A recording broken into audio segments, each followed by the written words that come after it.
حضرت عرفہ بن ربی حضور کے غلام ہے، وہ روایت کرتے ہیں، کہتے ہیں جب جبلہ اہم کے خلاف ہم لڑنے گئے تو روم کی فوجیں بھی تھی اور عرب کے دیگر قبائل کی فوجیں بھی.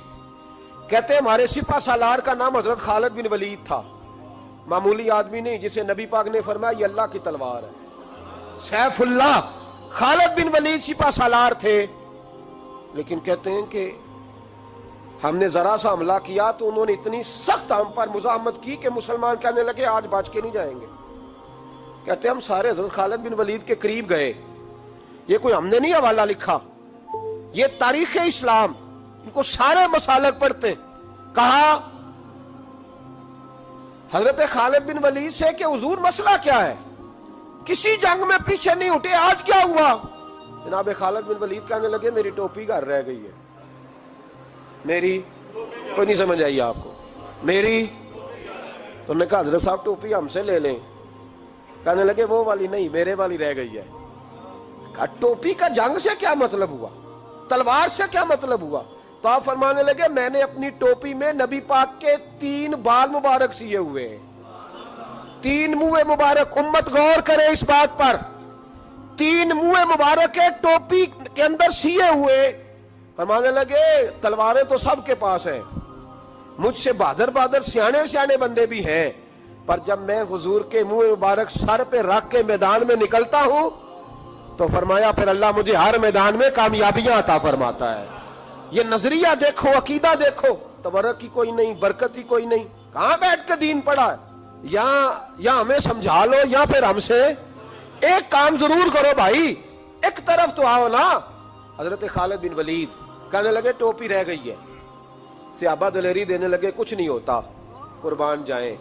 حضرت ابو عبادہ بن جراح کہتا ہے میں مدینے میں سویا ہوا تھا تو نبی پاک مجھے خواب میں ملے. حضور نے فرمایا میرے خالد کے گرد فوجیں چڑھ گئیں، تو یہاں سویا ہوا ہے، اٹھ پکڑ بندے چل پہنچ میدان میں. کہتے میں نے حضرت ابو عبادہ بن جراح کہتے ہیں میں صبح اٹھتے ہی میں نے لشکر تیار کیے، گھوڑے دوڑائے، مدد کے لیے نکلے. جب ہم رستے میں جا رہے تھے تو ایک ہمیں نوجوان ملا گھوڑے پہ، سر پٹ گھوڑا دوڑا رہا ہے اور بڑی اس کی تیزی ہے. کہتے ہم نے آواز دی تو اس نے اور تیز کر دیا. حضرت خالد بن ولید کے میدان کے قریب پہنچ گیا. کہتے میں نے 2 سپاہی دوڑائے، میں نے جا کے کہا اسے روکو، کون ہے؟ کہتے جب ہم قریب گئے نا تو اس نے کہا پیچھے ہٹ جاؤ، قریب نہ آنا. کہتے ہم نے کہا تو کون ہے؟ کہنے لگے میں حضرت خالد بن ولید کی زوجہ ہوں، میں ان کی اہلیہ ہوں. تو کہا آپ کدھر جا رہی ہیں؟ کہنے لگی وہ منہ مبارک والی ٹوپی گھر بھول گئے تھے، اور ٹوپی بھول گئے تھے. سارے راز نہیں جانتے، میں بیوی ہوں، میں جانتی ہوں کہ خالد کو کامیابی ملتی تھی مصطفیٰ کے تبرک کی برکت سے. وہ ٹوپی بھول گیا ہے، مسئلہ بن گیا ہوگا. ٹوپی پہ نظر پڑی ہے تو مجھے کوئی اور ملا نہیں تو میں خود دینے جا رہی ہوں. حضرت ابو عبادہ بن جراح کہتے ہیں ہم نے کہا کہ ہمیں دے دو بہن، ہم دے دیں گے. کہنے لگے نہیں، ہمیں پتہ ہے اس کا ادب کس طرح کرنا ہے، کیونکہ ہمارے گھر میں رہتی ہے تو ہمیں پتہ ہے ادب. اور یارو اگر یہ ذائقہ ہی نہیں تو پھر تجھے حضور کی عزت کا پتہ ہی نہیں. اگر تو حضور کے تبرک سے آشنا ہی نہیں پھر تجھے پتہ ہی نہیں رسول اللہ کے مقام کا. اقبال کہنے لگے اگر بھاؤ نہ رسیدی تمام بھول حدیث، اگر تو حضور کے قدموں تک نہیں پہنچا پھر تو ابو لہب کے کھاتے میں جائیں گی تیری نمازیں. میرے مصطفیٰ کریم سید عالم صلی اللہ علیہ وسلم کی وہ ٹوپی لے کر زوجہ کہنے لگی تمہیں ادب کا نہیں پتا، میں ہی جاؤں گی. کہا چلو. کہتی وہ دوڑی گئی. حضرت خالد بن ولید کہتے ہیں اچانک میری نظر پڑی تو کافروں کی فوج تنی ہوئی تھی، وہ ٹوٹنے لگی اور ایک شاہ سوار دوڑا آ رہا ہے.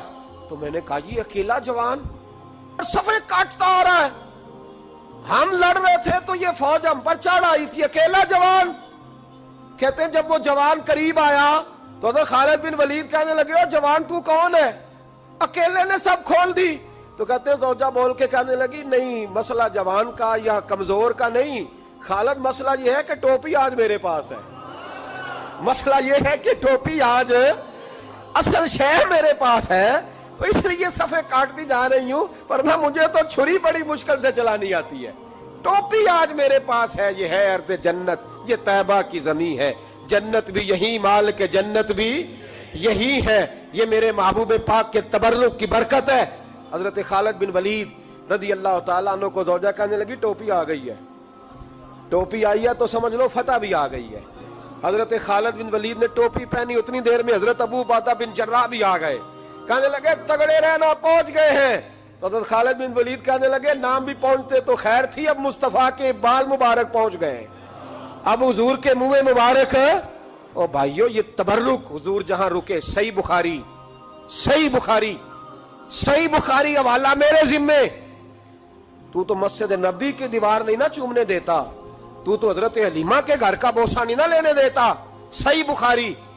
حضرت عبداللہ ابن عمر مدینے کے مفتی، جنہیں میرے نبی پاک نے فرمایا راجل صالح، یہ نیک آدمی ہے، وہ جب جاتے تھے نا بیت اللہ شریف مکہ معظمہ، تو وہ جگہ ڈھونڈ ڈھونڈ کے نماز پڑھتے تھے جہاں میرے نبی نے نماز پڑھی ہے۔ سارا بیت اللہ حرم نہیں، لیکن وہ جگہ ڈھونڈ ڈھونڈ کے جہاں میرے رسول نے نماز پڑھی ہے، حضور نے جہاں نماز پڑھی۔ بھائیو اگر حضور علیہ السلام کے قدموں کی مٹی سے پیار ہوگا تبھی تو مصطفیٰ سے ہوگا، لیکن یہاں یہ ظلم ہے امت کے ساتھ، یہ زیادتی ہے۔ میں کہتا ہوں کہ یہاں ہمیں بتاؤ ان حدیثوں کا کیا ترجمہ کریں، قرآن مجید کی ان آیات کا کیا ترجمہ۔ حضرت ام سلمہ حضور کی زوجہ ہیں، بخاری مسلم، ان کے پاس حضور کا ایک بال مبارک تھا، چاندی کی ڈیبیا میں بند کر کے رکھا ہوا تھا۔ جو لا علاج مریض ہوتا وہ حضرت ام سلمہ کے پاس لایا جاتا، وہ کہتی پیالے میں تھوڑا پانی لاؤ، پیالے میں پانی آتا تو وہ منہ مبارک کو پیالے میں ذرا بھگو دیتی، کہتی لو پی لو، اللہ شفا عطا کر دے گا۔ لا علاج۔ حضرت انس بن مالک 10 سال حضور کی نوکری کی، لوگ پوچھتے انس کیا کمایا ہے، کہنے لگے جو کمایا ہے وہ صندوق میں بند کر کے رکھا ہے۔ 10 سال نوکری کی نبی پاک، جو کمایا بند کر کے، انتقال کا وقت آیا تو حضرت ثابت بنانی کو بلایا، آپ کے شاگرد تھے، کہنے لگے جب بکسا کھول کے لا، کھول کے لائے تو ایک ڈبیا نکلی، فرمایا اسے بھی کھول، جب اسے بھی کھولا ایک منہ مبارک نکلا۔ کل زندگی کی کمائی، نبی پاک کا اقبال مبارک کا، اس کا کیا کرنا ہے؟ فرمانے لگے جب مر جاؤں نا غسل دے کے تو میری منہ کھول کے زبان کے نیچے رکھ دینا۔ حضور اس کا کیا فائدہ؟